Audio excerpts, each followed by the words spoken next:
What is going on, everyone? Spurs have been beaten 2-1 at home to Ipswich in an absolutely diabolical result and a diabolical performance. We have given now two winless teams their first win of the season. Does it get more Spurs than that? Joining me today, Barnaby, what was with me for the watch long for what was just an atrocious, can't even put to words how we can, given the opportunity we had today to go into this international break into third position, really build some momentum with some really good recent wins and recent performances. We just go and do that at home to a team who hasn't won yet in the Premier League this season after now this is the 11th game. So 10 games without a win. They come to our ground and not only do they win, but they play like they've been, winning games all season. And they saw that game out so comfortably. After what an uptick in results in recent weeks, this is how big of a blow is this today? It's depressingly familiar is what I would say. Look, you can defend them a little bit by saying they're a young side, etc. But unfortunately, I think it's an example of the mentality that Big Ange Postecoglou's talked about that seeps through the club from top to bottom, off the pitch, on the pitch, an inability to take opportunities when they come in front of you. And a lot of people are talking about, Spurs need to win a trophy this season. If you cannot beat Ipswich at home, a team who haven't won a game in the Premier League, then what makes you think, even if we did get to Wembley for a semi-final or a final, what makes anyone think that we're going to be able to win a big game? So I don't know why people are thinking that trophies are even possible when it comes to a situation like this, where we've literally thrown the game on Thursday night in the Europa League against Galatasaray. He's played a mix and match team there, thrown it, played abjectly there. And then today, where they just rock up expecting to turn over Ipswich, a team who are fighting for their lives, fighting for their survival, fighting for their contracts. They get to come to a big stadium like Spurs, from the Championship last year. They get to play in these big grounds, and they're gonna play 110, 120%. And Spurs rocked up about 60%, thinking we'll roll these over, we'll go above Arsenal into the international break. Bottle jobs, absolute bottle jobs, and there was no fight, there was no desire, and I fully expect Ange Postecoglou to come out in his post-match press conference and talk again about the fundamentals, about the non-negotiables, as he did before, about the minimum requirements. And it's putting your heart and your body on the line. That first goal is such a perfect example of it. Mm-hmm. Two players who refused to go into a tackle for either fear of maybe giving away a penalty or for fear of getting kicked. Yeah. Unacceptable. And we're making the same mistakes over and over. Goals from crosses that we refuse to try and block out, goals at the back stick, and then just a complacency that is not acceptable at Premier League level. And there's a lot of talent in that squad, no doubt about it. But if they do not learn about the mentality needed to win important games when opportunities confront you, they will go nowhere. And they're 10th in the league. They don't draw, they just win or lose, and they embarrass Spurs fans at the exact time when we want it least. The international break hoodoo goes on. Every single time we go into international break, we lose, and we have to spend 2 weeks just hating life, basically. And I can't think of a single player can hold their head up today and think that they did well. They've just outperformed, outfought, outmuscled, and beaten fairly. Ipswich deserved to win that game. And Ipswich came here with a game plan. Clearly, they switched things up for how they usually play. Similar to what, Palace did. Palace kind of went more front-footed against us. They pressed a bit higher and they caught us off guard. And I think we were caught off guard by Ipswich again today with their switch to a 5 at the back. I think we probably weren't expecting that. They've been playing a 4 at the back most of the season. It meant Leif Davis and Ben Johnson on the wings were getting all sorts of space. When we were forced to kind of go a bit wide, it meant Liam Delap and Smodics and Hutchinson we pretty much couldn't get near them in the middle as well. And it led to what was a disastrous first half where it seemed as though every time Ipswich went forward, we couldn't handle that situation. We couldn't get near Hutchinson. Delap was bullying our centre-backs, and the goals came from too much space in the wide areas, and we weren't dealing with it in the centre whatsoever. I mean, what's so frustrating as well is how different that game could have been if Ben Johnson puts that chance away in the first couple of minutes after Johnson swings it in. Son swings it in from the left-hand side. Johnson gets a good run on the defender, and it's such a good chance that if that goes 1-0 after 2 minutes, I think it could be a very different game. Obviously, it doesn't, and instead of that happening, we concede 2 really, really poor goals. And the first one, as you say, Johnson and Porro watching Smodics overhead it, they could have easily dealt with that situation, especially Johnson. He thinks about getting involved in that situation and putting his head on the line, but he pulls away, allows Smodics to get the overhead kick, and bam, it's a goal for Ipswich. And the second goal comes from what was probably one of our best moments of the first half, where we win the ball up high up the pitch. Son gets in a really great position on the left-hand side. He's got 2 to aim at in the middle. He puts it behind both Solanke and don't know who else it was, maybe Kulisev or maybe Johnson. And Ipswich basically break on us from that missed chance, and because those players are out of the game, all of a sudden they've got Davis and Smodics on the left-hand side in all sorts of space. They play it down the line, and it's another shit show at the back. Vicario plays into Dragoshin, and it would have been an own goal if it wasn't for Delap putting it in just before it crosses the line. And they were causing us all sorts of problems in that first half. It was really difficult to deal with. They could have been ahead even before they scored, with 2 chances from corners hitting the bar, and I think one of them was just went wide. So they were causing us all sorts of problems. And it's, what is it about us where, if a team catches us off guard and switches things up, it seems like we have no answer to them at the moment.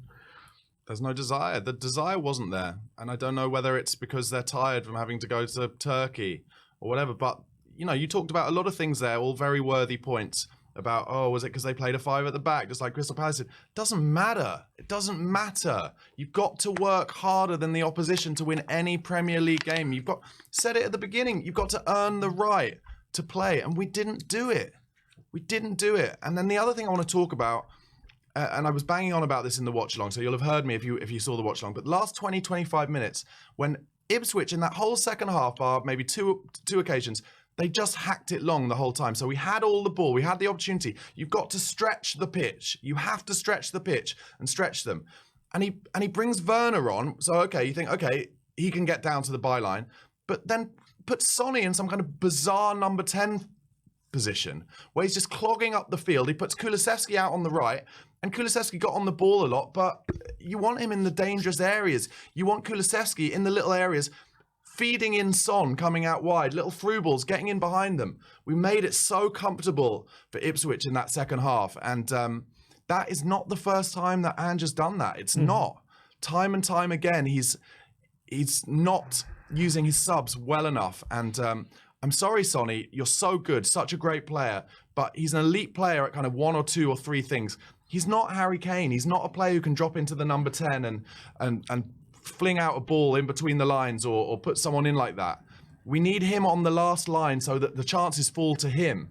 And at the very last, in the last few minutes, a chance did fall to Dom Solanke, and Sonny actually was in the box and Solanke didn't get his head up and see him. It just had that feeling in the second half. There were a few little bits of luck that didn't really go Spurs' way. A potential penalty wasn't there, and a disallowed goal for Solanke that kind of came off his hand, that if his hand hadn't been there would have gone in anyway. Just one of those days, but I feel like you make your own luck. And if you don't put in the required amount of effort, you can't really sit there and blame anyone but yourselves. And it's just going to be another horror show over 2 weeks. And Pelters are already, I can see in the comments, Pelters coming for Ange Postecoglou. 10th in the league. Nuno got sacked apparently for being 15 points after 10 games. And Ange has only got 16. And I think there was a response in that second half, and obviously we did get back in the game, and obviously, Solanke had that chance later on, and we had a few chances. But at the end of the day, you can't keep going behind at home. We've gone behind 13 of the 15 of our last 15 home games. That is unacceptable. Yes, it's all well and good when we turn it around, but you can't keep relying on us continually turning it around over and over again. And especially when you're giving a team like Ipswich a 2-goal lead, that is, you've only got yourself to blame if you don't go on and win the game. It's, how we approached that first half was absolutely atrocious, and we lacked so much intensity. We're losing so many 50-50s. Decky had a very quiet game today. He just wasn't getting involved, and that's really unlike Decky Kulusevski, but he was completely out of the game today. We were not pressing. They were finding it so easy to play out of our press, which is just not like Spurs. And why do you think he didn't bring Maddison on earlier? Yeah, it's a great question. To play alongside Kulusevski to try and pick the lock, to try and open the door. I don't know. He waited to what, 5 minutes to go, 10 minutes to go to bring him on, and by that point, we were already in panic stations. We're already, the urgency was at a maximum. And if he brings him on earlier, while the game is still, you can afford to still have a bit of patience, earlier in the game, and you have a Maddison who's going to get a bit more time on the ball, and that maybe he can make a bit more of an influence. When you bring him on when it's like 2 minutes to go and every ball is basically just flung into the box in hope, that it's obviously going to be a lot more difficult for him. And I don't know why. To be honest, Maddison came on and didn't really play well, but I think he was brought on way too late. I don't understand why we waited so long, and that it was really perplexing. As you say, someone's playing number 10 for a lot of that second half, and I think it would be much better served to have Maddison in that situation rather than Son. Moss Chops says Spurs the charity giving to these teams in need. Yeah, it's true. Taking from the rich and giving to the poor. That's exactly what we do. We take from the big teams and we give them to the small. That's what we do. Another thing I want to mention is just the poor decision making, endless naivety. The amount of times we just plopped corners or crosses into Murich's hands. The amount of times we fouled their players, Ipswich players, when all they wanted to do was feel the body and go on the floor and waste more time.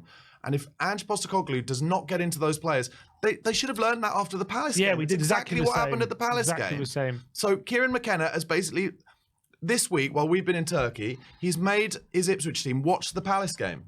And they're going, if you play like that, if you get in their faces, if you go down every time you feel something behind, and if you keep a clean sheet, you will win that game. And they didn't even have to keep a clean sheet in the end, because they scored 2 goals in that first half. And you're right, the first half was absolute dross. The second half, I'm up for saying it was even as bad, because Ipswich didn't even try and play football in the second half. So we could just play our game. But we just embarrassed ourselves. You're right. I think that what was Andrew be most frustrated about is how naive we were. We just kept allowing the breathing moments to stop the game for a minute here, a minute there. Those 2 fouls in the corner in stoppage time, where all they're going to do is try and shield the ball and win a foul, and we just play right into our hands. A Doggy, Basuma, whether it's frustration, whatever, just making all these fouls, allowing Ipswich that breathing room to just waste more time and kill the game essentially. Yep. And as you say, against Palace, exactly the same thing happened. And maybe this team just need more learning, because at the moment they haven't learned their lesson, and it's so frustrating watch this team, because on their day they can be so good. We've seen it in recent weeks against the likes of City, against Aston Villa in the last couple games, when we're on our game and when everyone is pressing with intensity and playing with aggression and not allowing teams time to breathe. We're a very tough team to play against, but every time we seem to be looking like we're getting over that hump or getting over we've learned our lessons, something like this turns up. We just beat Man United 3-0 away, and then the next game we lose when we're 2-0 up against Brighton. Where we beat we win these 2 games against Man City and Villa, we go up and turn up against Ipswich and lose this game. Just before the Palace game, we looked like we had turned a corner as well. We had a good result just before that game, and we go and lose away at Palace. I wouldn't be surprised we go and beat Man City next after international break, and then we go and lose against Fulham or something. Like, that is just the way we are at the moment, and the inconsistency is absolutely infuriating. That was at 5 losses now in the Premier League this season. It's 5 wins and 5 losses, 1 draw, and that is a very similar, very similar record that Nuno had. The difference with Nuno is we were playing dross compared to us, where you can see that we can play good football at times. There's a bit of difference, but this inconsistency. He can't survive a whole season like this. That's the reality. Couple of super chats. Scorpions fans for life says Palace version 2, no fight when the game is scrappy. And then Joseph Vukovic, we're mid to high table, 3rd to 10th place is too competitive. Do you agree with that? Well, the reality is, after today's result, we're still 3 points off third. Yeah, we're still there's a 3-point gap between where we are in 10th and 3rd. So the table is absolutely packed together. Yeah, but do you think? I mean, do you think? I can every mid to lower table club is going to just show that game, the Palace game, and come and do the same. And we don't have the tools. We're still at least a player or 2 light in terms of. I go back to the Eza thing. I personally think that their plan was to bring Eza in, but then Elise left and then Richarlison didn't leave, and that didn't happen. But we need more players who can do something a bit different in these kind of games when when things are difficult, game changers. Do you know what I mean? Yeah.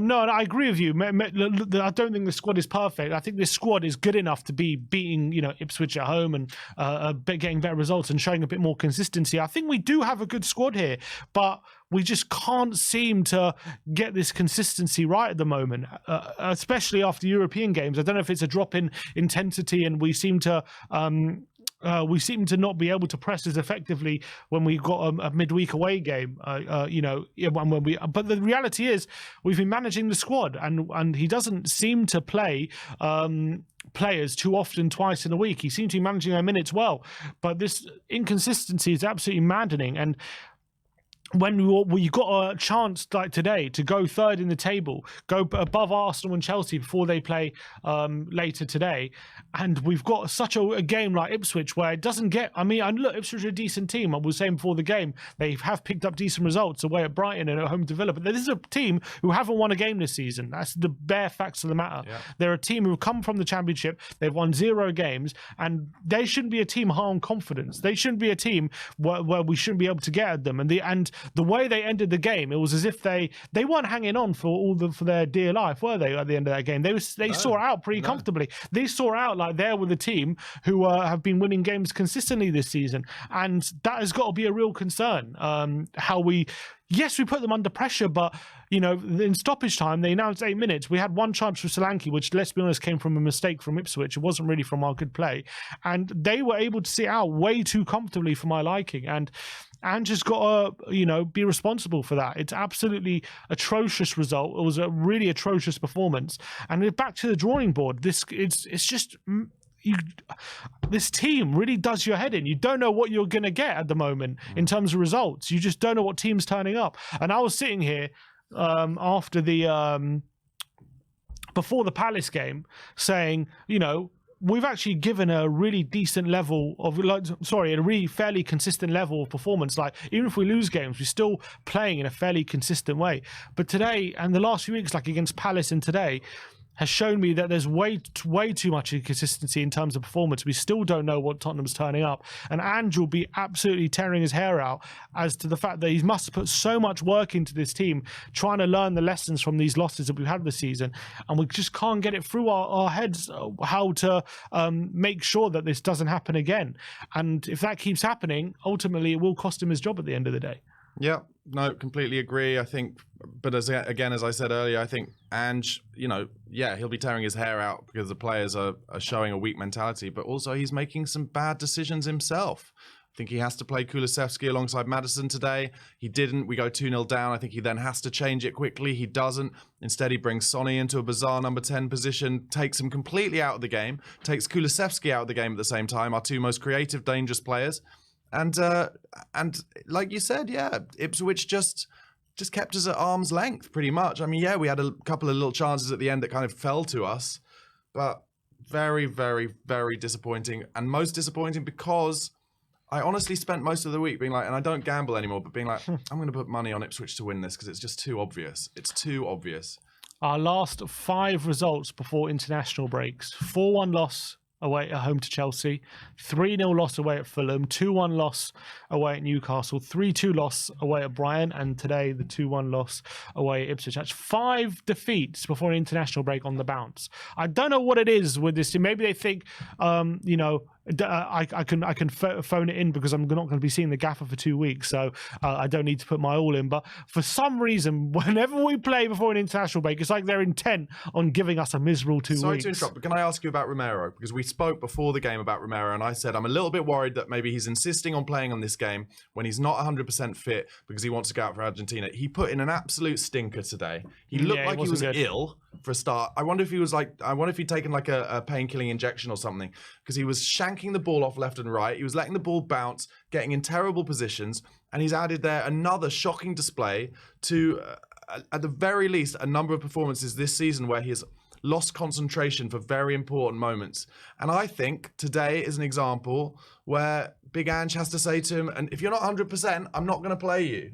Yeah, and Davis has come in last few games and played well. So I think maybe Dave. I mean, look, if he's not 100%, then Davis probably should have played. But Herrera had a stinker. I thought Dragoshin played really poorly as well. I thought he didn't cover himself in any glory for the goals, and I thought as well, his on the ball, he's just so atrocious. But Romero, as you say, he's our leader at the back, and he wasn't anything but that today, and it was really frustrating to watch. This is a good super chat. Actually, read that out because it's very relevant. Pac McWilliam says no leadership at all. Romero looks like a mute who can't talk. Madders look checked out. Sonny is too nice. We need some mongrels in the squad. And that was a big talking point after the Brighton game about that lack of leadership when things are going against us. And, same thing happened against Palace. Same thing happened again today. There is a real lack of desire for players to pull themselves out of difficult situations. And that is definitely something that's been hurting us way too often this season.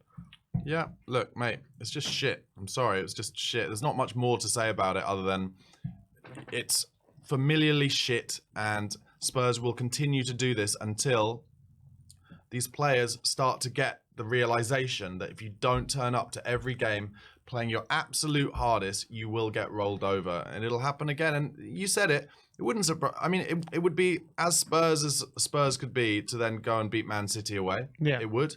It will suit us a lot more to play Man City away. But it is also Ange's job to find ways to beat these teams. And I think he made some bad decisions today. I have to say, what do you think? But I wonder if he's fallen out with Maddison a little bit. I wonder if something's happened. Yeah, he had a little bit of a go at him after the Galatasaray game, didn't he? I wonder if he's punishing him for that. Yeah, he was, because he was asked about him in the England squad, wasn't he? And he kind of said, well, kind of implied he wasn't playing well enough to be in there. Yep. So I wonder if there's something's happened between those two. I thought when he came on he was poor, but he only had 5 minutes. But why has he only got 5 minutes in a game where was crying out for a bit of Maddison creativity and a bit of his magic? So that has got to be a bit of a question mark at the moment for Spurs and Ange Postecoglou. And what must Ange be thinking when he sees these performances over the last few weeks where we seem to have turned a corner? Before today it was 9 wins out of 11, and good wins against City and Villa, and we look like we've turned a corner again. And then we put in a performance like this at home, and the narrative was, the problem is away from home, and at home we're actually okay. And then today we lose at home. I think the players believe that narrative. We rock up and just think they're going to turn Ipswich over. Embarrassing. There's Andrew Dean has written in. Thank you so much for the super chat. It says, Man City on 4-game losing streak. They play us next at home. Dr. Tottenham in town. Yeah, absolutely. Will be a miracle for us to make top 5. Be prepared for disappointment.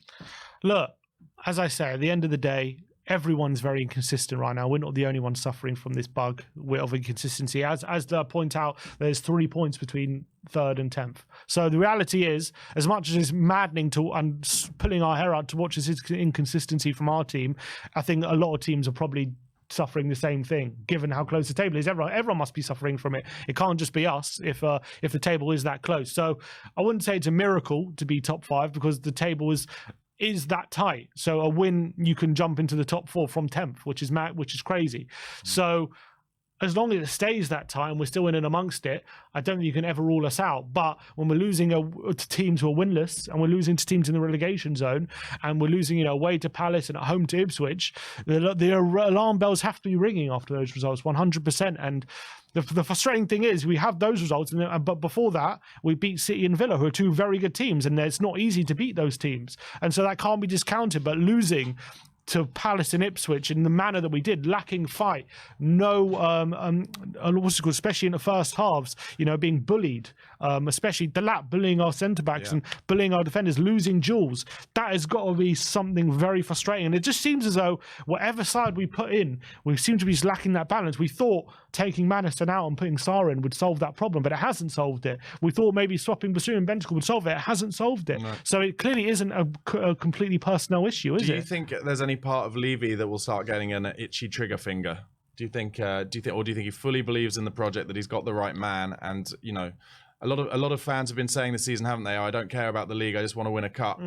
I don't think Levy thinks that. No. But I don't think he does, only because the league is so tight, and we know a runner wins, and we're right up there. So as long as that's a situation, I think he sticks with him. Once, if it ever gets to a situation where the top four are pulling away from us, and we're, the gap goes to 8, 9, 10 points, I think at that point he might look at the situation. Where would you go next if he ever sacked Ange? Where would I go next if he ever said? I haven't thought about it. But I mean, I would like Nagelsmann if he ever wanted to leave Germany. Maybe we can convince him, someone like that. But I don't know. I mean, where else is there to go? We've tried every different thing, but I don't, who's available right now? Maybe Iraola from Bournemouth. I wouldn't mind him. He's a good manager, but is there any guarantees he's going to be better than Ange? I don't know. I'm trying to Marco Silva from Fulham, but again, that'll be a bit underwhelming. He had his chance at Everton, didn't he? They're doing very well, Fulham, at the moment. No, they are, but I think, look, that's why I wouldn't be in a rush to sack him, because there's not too many great options right now who are available. But I don't think it's at that stage yet. I know it's frustrating. I know when you're losing at home to a team who are winless, that's the last winless team left in the league, I think, and we've given them that win. And after, when you're looking at that, that's got to be a massive alarm bell, especially at home. But at the end of the day, as much as however frustrated we are 3 points off third, and I know we're 10th, and I know there's another 6 teams who could say they're 3 points off third, but we are one of those. And as long as that's the situation, nothing, you can never say we're out of it. So that's it. But look, it's time to move on to the post-match fan show. That is your instant match reaction. What has been a devastating 2-1 loss to Ipswich. We'll see you all shortly. It's time where it's your time to have your say on the fan show. But we'll see you all very, very soon. Like, subscribe, and comment. And as always, come on, you Spurs.